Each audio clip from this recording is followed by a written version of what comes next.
During the temptations of Jesus, the devil showed Jesus the world and said, "All these things I will give you if you fall down and worship me." Then Jesus said to him, "Go, Satan, for it is written, 'You shall worship the Lord your God and serve him only.'" Jesus makes it clear only God is worthy of worship. Just 10 chapters later, in the same book, same author, the same Jesus who said, "Worship God alone," is himself being worshiped. And those who were in the boat worshiped him, saying, "You certainly are God's son." The case is clear. Only God ought to be worshiped. Jesus is rightfully worshiped. Jesus is God. Two notes are important here. First, Jesus does not accommodate to error. This is not him just being polite when a group of followers decide to worship him. He often corrected his disciples, not to mention correcting the Pharisees, Sadducees, demons, and the devil. Second, this is not an isolated incident.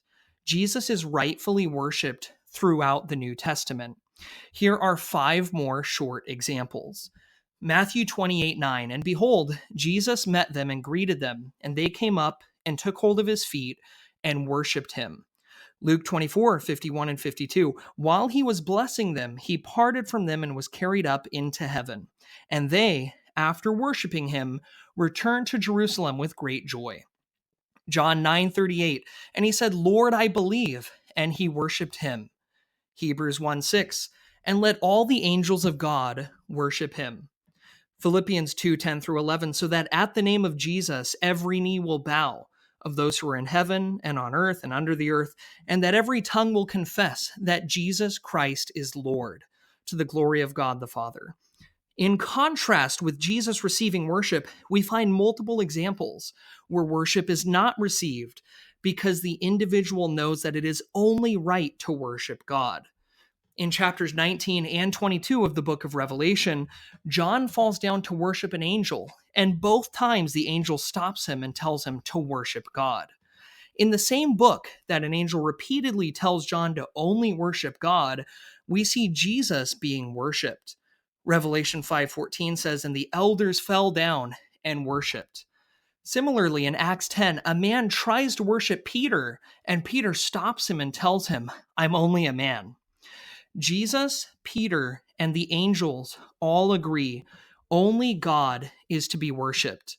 When people try to worship Peter or an angel, they stop it immediately and point them to God. But when people worship Jesus, he receives it. Not once, not twice, but over and over again. Even Peter, the same man who said, "Worship God alone," worships Jesus as Lord, and the angels in heaven do the same. The conclusion is inescapable. The same Jesus who said, "Worship the Lord your God," is himself the Lord your God.